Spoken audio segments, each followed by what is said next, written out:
পূর্ব বর্ধমান জেলার মঙ্গলকোটের ৩টি গ্রাম ও ভাতারের একটি গ্রামে মা ঝঙ্কেশ্বরীর অবস্থান। মঙ্গলকোটের মুসারু, পলসোনা ও ছোট পোশলা এবং ভাতারের বড় পোশলা গ্রামে মায়ের দেখা মেলে সোমবার। সারা বছরই মায়ের দেখা মেলে গ্রামের বিভিন্ন প্রান্তে। গুরু পূর্ণিমার পরের দিন মায়ের পুজো অনুষ্ঠিত হয় এই 4টি গ্রামে। পুজোর দিন অর্থাৎ আজ মায়ের দেখা মেলে মন্দিরে। মা প্রতি বছরই মন্দিরে পুজো নিয়ে যান। এ যেন এক অলৌকিক হলেও সত্য ঘটনা। মঙ্গলকোটের এই 3টি গ্রাম ও ভাতারের একটি গ্রামে এলেই দেখতে পাবেন।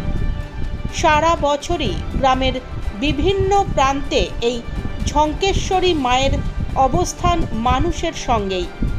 তবে এই সাপ কামড়ালে বিষ হয় না বলে জানান গ্রামের মানুষজন।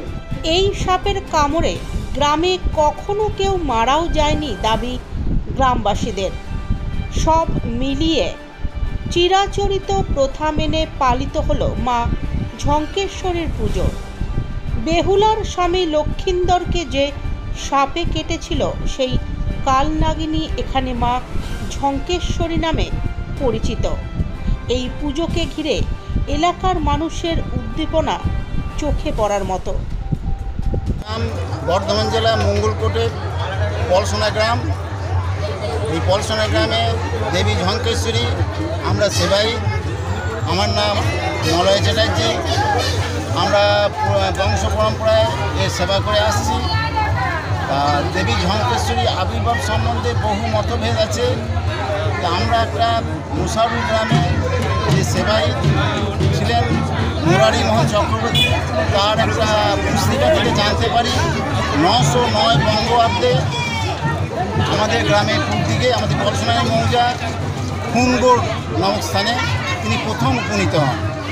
সেইখানে উপনীত হয়ে তিনি মুসারু গ্রামে মুরারিমোহন চক্রবর্তীকে স্বপ্নাদেশ দেন, আমি এখানে আছি, তোর আমার পুজো কর এবং পুজোর প্রচার কর।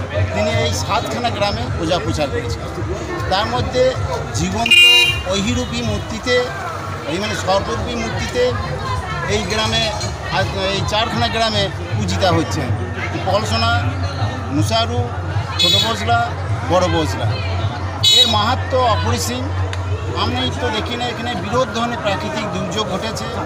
এখানে ধনধান্যে পুষ্পে সবসময় পরিপূর্ণ থাকেন, অভাব আমি দেখি না।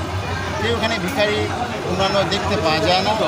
ঠিক আছে, এখানে লোক অবস্থাপন্ন থাকে। দেবী ঝঙ্কেশ্বরীকে দংশন করে ভুলবশত, তার কোনো বিষ হয় না। অথচ সর্ববিদরা বলেন যে বিষ আছে। কেউ বলেন এটা কোবরা জাতীয়, টৈটো জাতীয়।